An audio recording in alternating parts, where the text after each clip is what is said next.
Инженер Донев, какво е вашето най-ново изобретение? Първо искам да приветствам всички слушатели на Ретро Радио и да им пожелая успешен ден. Моето ново изобретение се нарича Жива гайда. Това е едно невероятно сложно изобретение, над което работихме цял екип от брюкселски кьорави доктори, заедно с доктор Малхен Дрюге, доктор Халбиш Майн Смиген, доктор Пермерин Чарс Парт Лахенен Биен, човекът без уши.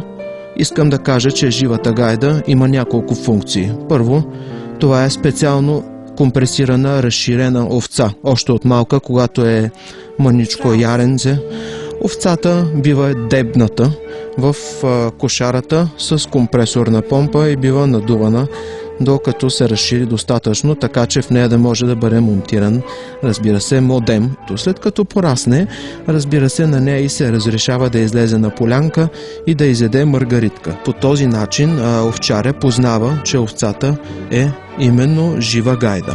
Има няколко подробности. На нея също се монтира антена УКВ, за да може да служи като предавател, ако пастирът се изгуби, чрез овцата да поддържа връзка с жена си, за да не го дърмони, когато се прибере.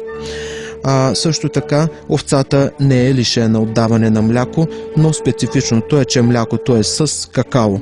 И все пак, инженер Донев, какво ви вдъхнови да изобретите живата гайда? Откровенно казано, вдъхнови ме едно изобретение на известният алхимик Имфлисиус Моншенс Тондисом Асансьори Нерто. Той успя да изобрети живи чорапи.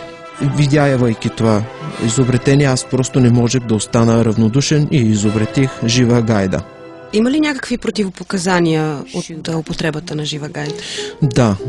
За огромно съжаление и за огромна моя радост има две основни противопоказания. Когато бъде надута жива гайда, самолетите във въздуха, които се намират над съответния регион, в която жива гайда живее, спират. Това са двете. И на финала на нашия разговор един малко неочакван въпрос. Какви са бъдещите ви творчески планове, инженер Донев? Моите шлипежни зловиди гладале. Извинявайте, просто по някой път минавам на друг език, защото просто в главата ми са много занимания.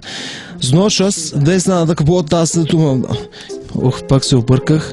Значи, вие ме питахте, да. Това е тренировъчна, в момента работим, заедно с моята дъщеричка Цоцка. Работим над тренировъчна шах патка.